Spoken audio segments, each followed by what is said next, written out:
Hi everyone, I'm Shubham Jhabbar. I'm a master teacher at Vedantu. We are discussing J Advanced 2020 Paper 2 Mathematics. And the question for this video is this. Let A and B be positive real numbers such that A is greater than 1 and B is less than A. Let P be a point in the first quadrant that lies on the hyperbola x square by a square minus y square by b square equal to 1.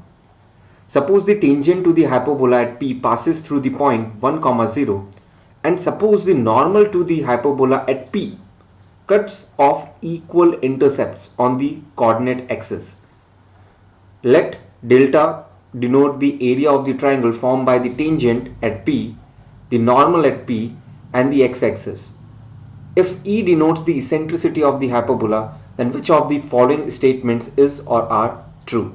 So there are four options. It is a multiple correct type question, and this year there was partial marking too. The first two options are related to eccentricity E of hyperbola, and the other two options are related to the area of the triangle formed by the tangent at point P, the normal at point P and the x-axis. Now you would pounce on this question of eccentricity. The first option says E is greater than 1 less than root 2. The second option says E is greater than root 2 less than 2. So since B is less than A, and you would clearly see that A is the length of semi-transverse axis and B is the length of semi-conjugate axis. So you can say eccentricity is equal to under root 1 plus B square by A square. Now since B is less than A, B square will be less than A square. Here we are taking B and A to be lengths of semi-conjugate axis and semi-transverse axis respectively. And if B square is less than A square, you can say B square by A square would be less than 1. That essentially means 1 plus B square by A square would be less than 2. So that essentially means eccentricity will be less than root 2. And since it is eccentricity of a hyperbola, it is obviously greater than 1. So that essentially means A is correct, and that also means B is not correct. Now let's talk about C and D options. Note that here delta is in terms of A and B. C option is delta is A to the power 4, D option is delta is B to the power 4. Now what all do we know? We know that the tangent passes through the point 1, 0. We also know that the normal has equal intercepts on the coordinate axis.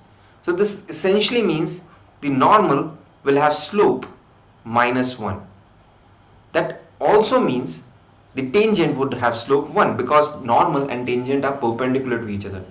So effectively I have got the equation of the tangent because it has slope 1 and it passes through the point 1, 0. So it becomes, equation of tangent becomes y minus 0 is equal to 1 times x minus 1. So this essentially means x minus y equal to 1. Now to comment upon the area, you may say P, let this be A and Q.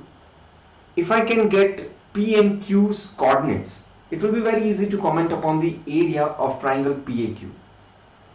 Now to talk about P, let's say P is x1, y1.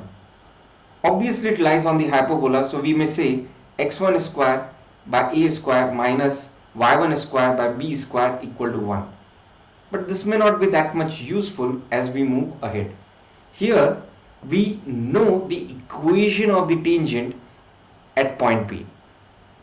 So by comparing the equation of tangent that we derive using t equal to 0, that is x1 by a square minus y1 by b square equal to 1. By comparing this with x minus y equal to 1, we can clearly say that x1 is equal to a square and y1 is equal to b square, because these two equations are supposed to be identical because they are supposed to be the same line. So that means the point P becomes a square comma b square. Now let's try to find point Q. What is PQ? PQ is basically normal at point P. I know its slope, I know the point P.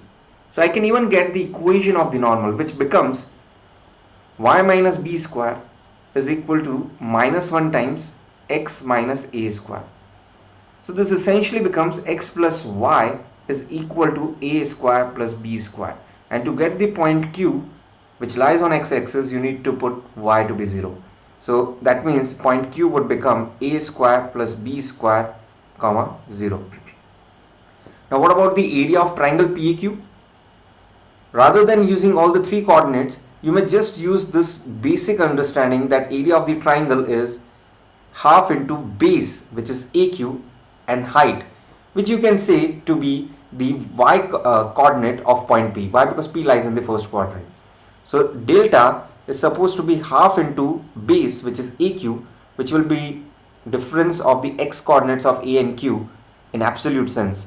So it will become a square plus b square minus 1 multiplied by the y coordinate of point P, which essentially is b square.